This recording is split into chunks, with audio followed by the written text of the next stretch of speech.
HI. Di sini saya akan menjelaskan tentang perubahan sosial dan budaya.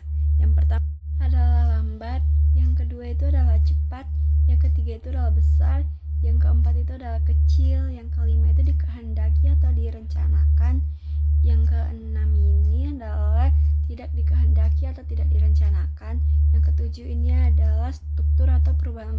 Nah, di sini aku akan menjelaskan yang pertama itu adalah lambat. Lambat adalah perubahan sosial yang memerlukan waktu yang cukup lama dan yang diikuti oleh rentetan perubahan kecil yang terjadi secara lambat. Contohnya itu adalah waktu aku kecil, aku suka banget main kejar lari patung, petak umpet, lari-larian, main karet, main lompat-lompatan, dan lain sebagainya. Sekarang aku menjadi orang yang pendiam, malas keluar rumah, susah bergaul, dan lain sebagainya. Nah, itu adalah salah satu contoh dari faktor tentang lambat. Nah, yang kedua itu adalah cepat. Cepat adalah perubahan yang berlangsung secara cepat dan tidak ada kehendak atau perencanaan sebelumnya. Seperti ada juga tentang permainan anak-anak yang dulunya banyak permainan tradisional yang sering dimainkan. Sekarang itu sudah mulai memudar karena anak zaman sekarang itu sudah sibuk dengan gadget atau permainan digital. Kalau perubahan yang kecil itu tidak mempengaruhi siapapun, hanya ke diri kita sendiri saja. Contohnya, saya ingin memotong rambut pendek nih. Itu hanya ke diri kita sendiri, tidak dipengaruhi oleh orang lain. Kecil adalah perubahan yang terjadi dalam struktur sosial budaya, tidak membawa pengaruh langsung pada masyarakat. Nah, keempat adalah besar. Besar adalah suatu perubahan yang berpengaruh terhadap masyarakat dan lembaga-lembaganya. Contohnya yaitu adalah Presiden Joko Widodo. Presiden Joko Widodo menetapkan di mana adanya pendidikan kurikuler yang dapat membantu anak-anak sekolah untuk lebih maju dan lebih pintar, supaya meningkatkan daya pintar Indonesia dan Indonesia sebagai negara maju. Nah, yang kelima adalah dikehendaki atau direncanakan. Nah, dikehendaki atau direncanakan ini adalah perubahan-perubahan yang diperkirakan atau yang telah direncanakan terlebih dahulu oleh pihak perubahan di dalam masyarakat.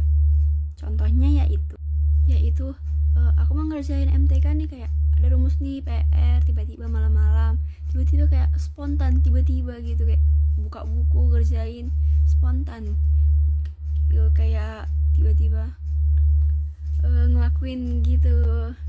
Terus kalau direncanakan itu kayak tiba-tiba ada nih temanku datang, dia malam mingguan tiba-tiba datang, kayak ayolah kita itu udah direncanakan, kayak tapi dia itu mau kayak ayolah ke ini, ke SP atau ke mana, tiba-tiba dia juga mau. Jadi itu direncanakan, kayak ayolah udah direncanakan, misalnya kayak ayolah ke kantin gitu, jajan, aku mau beli ini tuh, cookies, pie atau apa.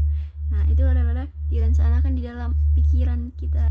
Nah, yang keenam ini adalah tidak direncanakan atau tidak dikehendaki. Tidak direncanakan atau tidak dikehendaki ini adalah perubahan yang terjadi tanpa niat atau perencanaan awal yang disengaja. Contohnya itu adalah kebakaran.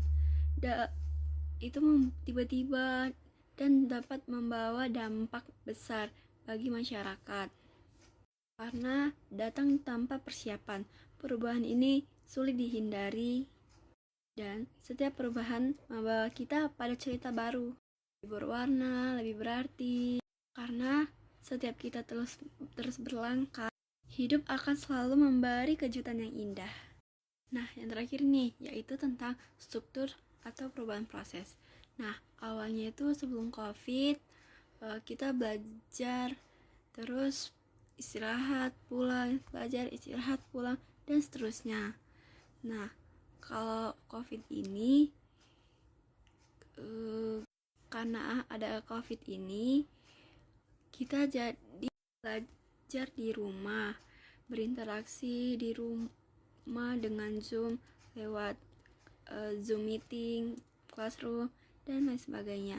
Tidak tatap muka, sedangkan kalau di sekolah tatap muka dan berinteraksi langsung, ngomong bersama teman, guru, gitu juga sebagai karena ada COVID ini kok jadi nggak tatap muka gitu, karena proses itulah.